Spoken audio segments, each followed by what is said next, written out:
So, Polar made a comeback in October 2023 and introduced the Vantage V3 sports watch.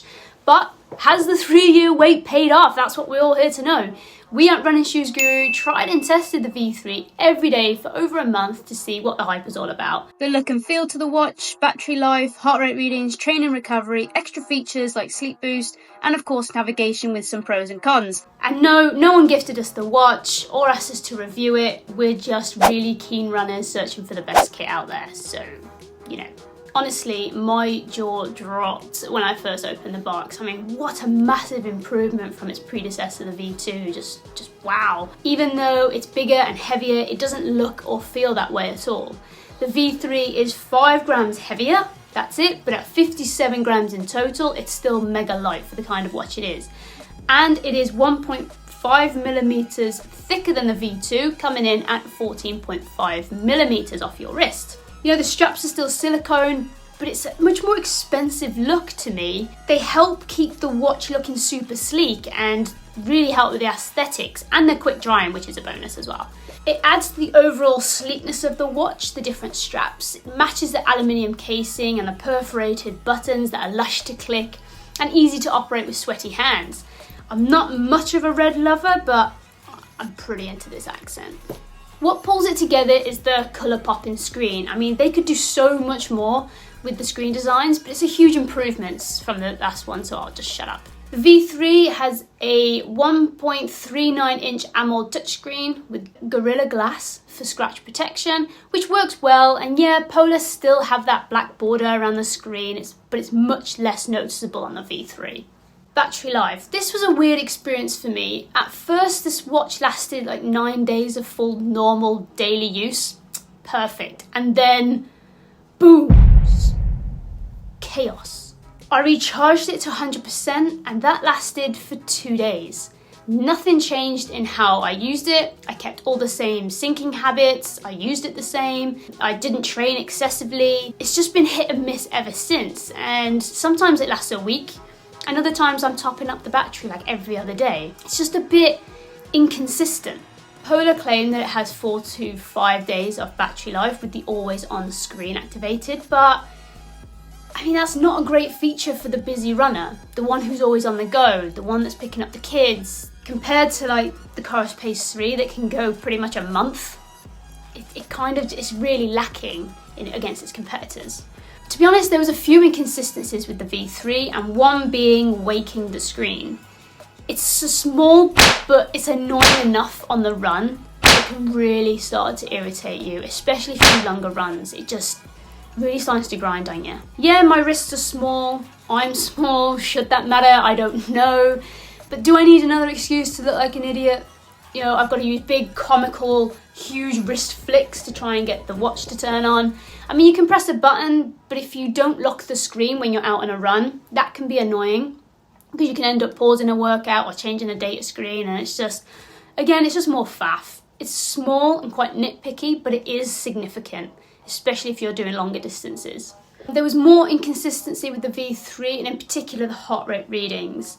It's worth noting that on the V2, the predecessor, never gave me any issue regarding reading heart rate through a tattoo. So I particularly like to test this and look at this, but day to day, the tattoos on either wrist don't seem to affect my health scores. However, on the run, that's a bit of a different story. There's rumours online that despite the heart rate monitor level up to the Gen 4 sensor, the V3 is bottom of the pile when it comes to wrist-based heart rate measurements. That's really hard to say. Polar themselves declare that the heart rate reading is not reliable in the pool either, so you need to invest in a chest strap.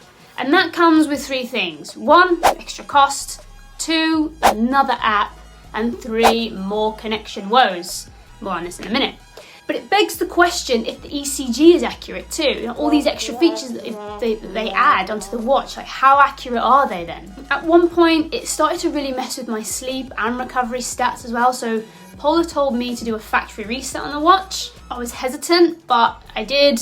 And that resulted in more connectivity issues. I mean, some people struggled with the V3, saying it didn't connect to their phones very well. I didn't personally have this problem, having turned my notifications off unless I'm training.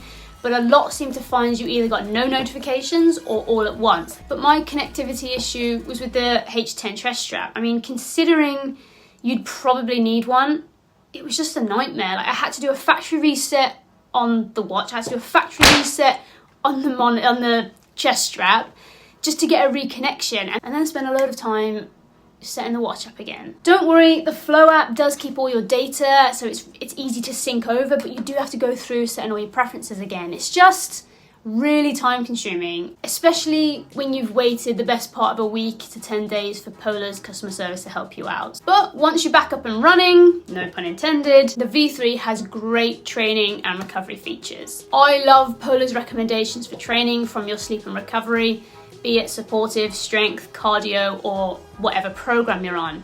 And it takes you through it all. I really love what Polar offer here, and it seems really consistent with the V3 as well.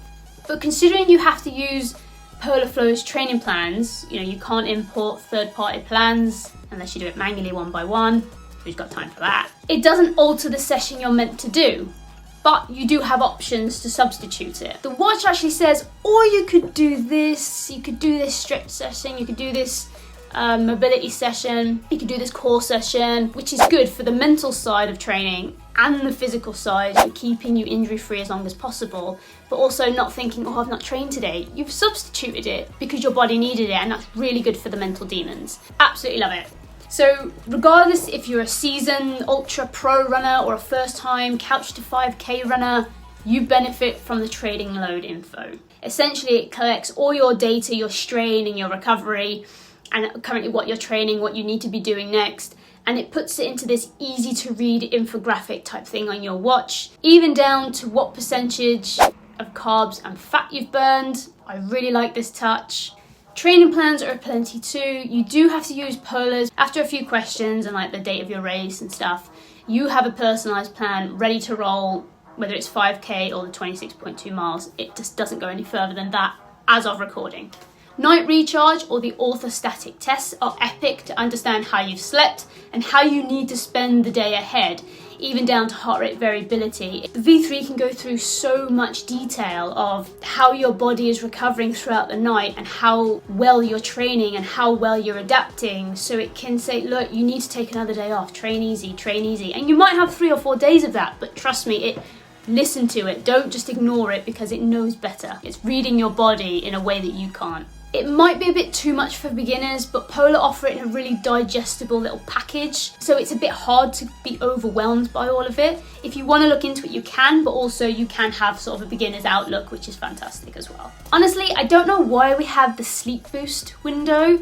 I guess it's a way to compare to sort of Garmin's body battery type details, but it's not that helpful. I might plan a run at 2 p.m. because it says I'm peaking energy at that point, but am I?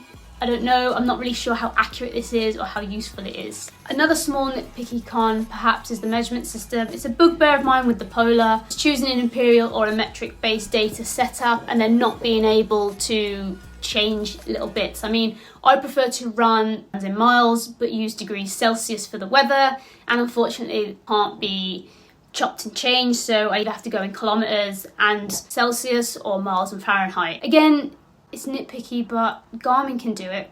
It's not that hard to change. Another con here is that the V3 has actually reduced its water resistance to 50 meters, essentially only for swimming and bathing, but the screen does not work in the water at all in the shower, which really put me off trying it in the pool. Because to be honest, my V2 touchscreen stopped working entirely for a couple of days after a swim. So with the V3 performing so bad in the shower, there was no way I was even going to try it. I wouldn't recommend you getting this watch if you enjoy swimming. I wonder why they've changed to 50 meters.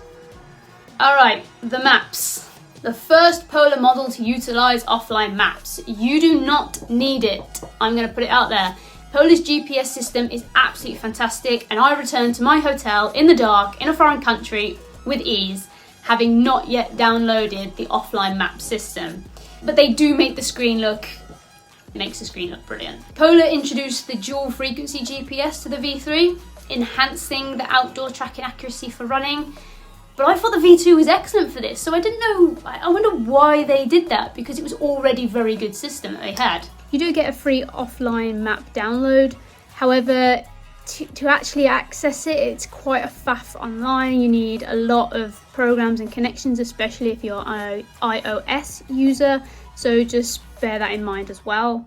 As a trail runner, I'd be fully confident to get lost in the woods with just the V3 to bail me out and get me back home. It is fantastic. This is a trail runner's dream. This is an ultra runner trail runner's dream. All in all, who's the watch for? I think it's hard to find a runner that wouldn't suit the Polar V3. The training plans are capped at marathon distance, and you can't find an 80-20 training plan on the Flow website, so a specific ultra runner might not benefit, but that's more about the brand than the watch itself. If you get lost a lot, if you run long distances, you run trails, you travel a lot and you like to run in foreign cities, get the V3. If you swim a lot, maybe you're a triathlete, maybe you should shop elsewhere. I'm just worried about the performance of it in the water. If you're brand loyal, is it worth the upgrade from the V2? Honestly, I don't think so. The V2 is still worth about $450, whereas the V3 is coming in about $600. It's a lot of money to fork out for the tiny difference. For me, that's the aesthetic look to it. The V2 kind of outperforms it. If you have any questions about the V3 or anything to add, please pop it in the comments below, and we'll catch you next time for more top running tech and shoe reviews. See you soon.